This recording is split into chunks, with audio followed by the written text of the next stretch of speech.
So today we got a request. Somebody asked how to shed water from a house. Now, if you're in the Midwest, we're located in Iowa. We got, just so happens that the Iowa Quad Cities, the Illinois, Iowa area is some of the richest soil in the whole United States.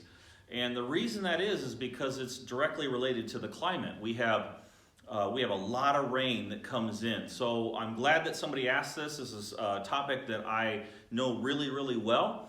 And it's a topic, it just so happens, I just taught this exact thing to some of the new maintenance guys that we recently hired to make sure that everybody is on the same page. So let's just talk about it. So first of all, the number one key to keeping water out of a basement. Now, if you guys are out on the West Coast, you may not ever have this issue. Where we see a lot of this is when the house has a basement. And the basements are below grade, they're underground, and it's really easy for water to seep into a house.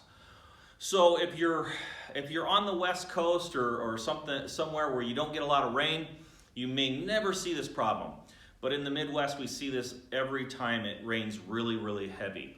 So a couple things. One is, if your house has a floor drain, a lot of times basements will have a floor drain. Make sure that you keep that floor drain clean. What we see a lot is that there is a drain that's there, but it hasn't been cleaned out in years and years and years. You can call a drain cleaning company, and for like $100, something in that range, they'll come out, they'll run that drain all the way to the street, and then you probably won't have any problems with that for a really, really long time. So that way, if the water does get in the basement, it immediately goes to the lowest point, which is where the drain's located, and then it's gone. So you might have a little wetness on the floor, but for the most part, you're not going to have a flooded basement. Now, if you're in the Midwest and you have a basement, most of the time the mechanicals, the water heater, the furnace, those things are located in the basement. And if the water does come in, given enough time, if it gets high enough that it overcomes the water heater and the furnace, it could ruin both of those things. I've seen it happen. It's happened to me. So that's an expensive mistake. So for one, make sure there's a floor drain if there is. You don't necessarily have to put one in if there's not, but if there is, make sure it's clean.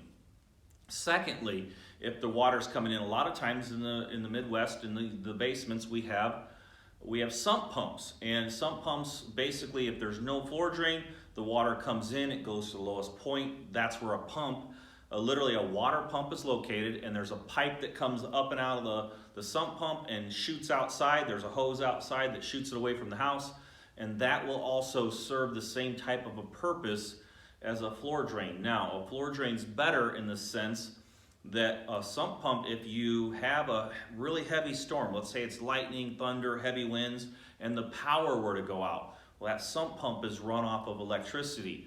So you could have a problem with it not working. The other thing is some pumps go bad. Over time, it's mechanical. Every piece of mechanical equipment on the planet has a life cycle. So you have to keep an eye on those sump pumps. Sometimes you can buy the ones that have battery backup. That's always a good idea. That'll help as well if the power does go out.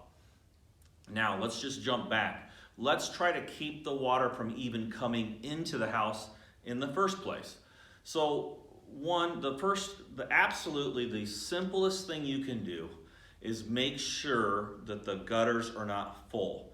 We have a lot of big trees, and the trees have leaves, and these leaves blow into the gutters, and they plug up the gutters. And what happens is those gutters get plugged, and that water fills up in the gutters from the roof, and it pours over the roof.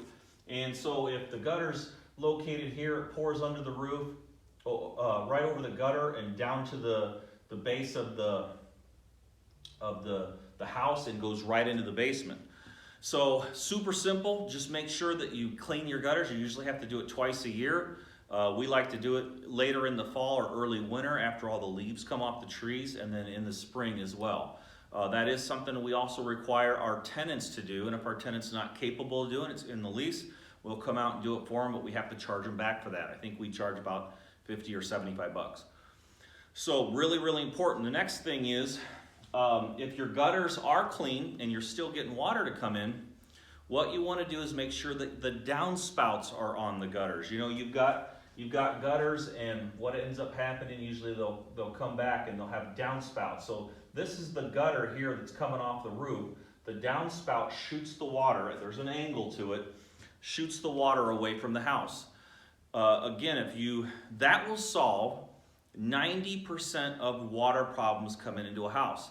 Clean gutters and a downspout that's hooked up correctly to the gutter. Now, here's the thing is I see a lot of times is these downspouts, they come on and off. They're usually not connected. And that way what happens is people don't like to connect them permanently, because you can then in the summer you can mow underneath them and you can mow that grass and you don't have to weed eat around that gutter. We do something, I'm going to draw a picture, I'm not an artist. We do what we call notch and hinge the downspouts. So imagine you're looking at a downspout here.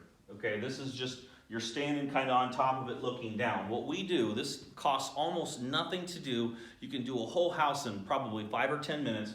What you do is you get a pair of tin snips, and you take a pair of tin snips and you cut a U shape in the top of that gutter. Okay, you cut all of that material right out of it. Tin snips can cut it right in. This stuff is aluminum, it cuts like butter. And then you take a 5/8 inch, very small diameter, I think it may be a quarter or probably a quarter inch diameter self-starting screw. Maybe smaller than that. You guys can use, you don't have to have anything heavy duty. This is super simple. But it's a self-starting screw. The thread length is only 5/8 of an inch, very small diameter, probably an 1/8 of an inch in diameter if I really can remember right here. And then you just get a cordless drill. You don't need any tools. You don't need to drill it first. It's a self-starting screw. And you come in and you put a little self-starting screw on the sides. And what that allows you to do, you can just zip it right through there. What that allowed you to do is now this gutter is hinged right here. We call this notching and hinging. And now you can just swing, you're basically swinging up the gutter like this. So now it's sitting in a position like this. You can mow under it, tenants can mow under it. When they get done, you pop it back down and it'll never come off. This will keep you from having gutters that just, when it gets windy, blow away. And then every time it rains, water comes in the basement, tenant calls you and says, hey, got water in the basement. So notching and hinging is super simple, costs next to nothing to do, and it will keep that water flowing away from the house. The next thing is, let's say that you've got the ground is naturally, what happens is you can see I'm trying to create an angle here. What happens is over time ground settles, and if these gutters were full at any time and the water was coming over that gutter, it hits the ground with enough force that given enough years, given enough rainfall, that if these gutters were not cleaned throughout the years, and again, you guys might be buying houses that are 20, 30, 40, 50 years old. We buy houses all the time, 50 plus years old. It eventually starts to create a slant towards the house. So then what happens is, if your gutter's on here, imagine your gutter's up here again, water's coming into the gutter, coming down the downspout, and comes out like this. If this downspout is not long enough, and it doesn't reach past a section of where the ground is starting to slope back towards the house, all that water will come out of this gutter and go right back towards the house and into the basement. Now, there's a couple things you can do. If this is too long of a distance, you don't want to put a gutter that's 20 feet on. Most downspouts are like 6 feet, 8 feet long or less. What you'll have to do in that case is you'll have to, where this is kind of bowed, you have to fill in. You get fill dirt. You get fill dirt in here, and you keep this fill dirt away, and then the water will never get towards the house. And then this takes a little more work. This is a little more expensive. You're bringing in a few truckloads of dirt, having somebody spread it around the foundation, and putting it towards the foundation. I even have seen, and we have done, where we put a piece of plastic all the way around the house, and then put the dirt on top of the plastic, and that works extremely well as well. Now, this will solve 99.9999% of the problems. Cleaning the gutters, making sure that the downspouts are always notched and hinged so they never come off, and making sure that the ground is not sloped towards the house. That will solve 99.9% of the problems. Now, in some cases, you have really, really high water tables, okay? And what that means is you've got your basement down here, and the water table to the base, the water table is just above the basement grade. I've seen it happen on years. We've had record rainfall where I'm walking into a basement, there's a little hole in the concrete at the basement and water shooting up out of the floor of the basement. I did everything right. I had the gutters right, I had the downspouts right, I had the water flow in the house. The water table was so high, the water was shooting into the basement. Now, there's not a heck of a lot you can do there, and that's where you need the make sure you have a good floor drain and make sure you've got a sump pump. In most cases, most basements are not finished.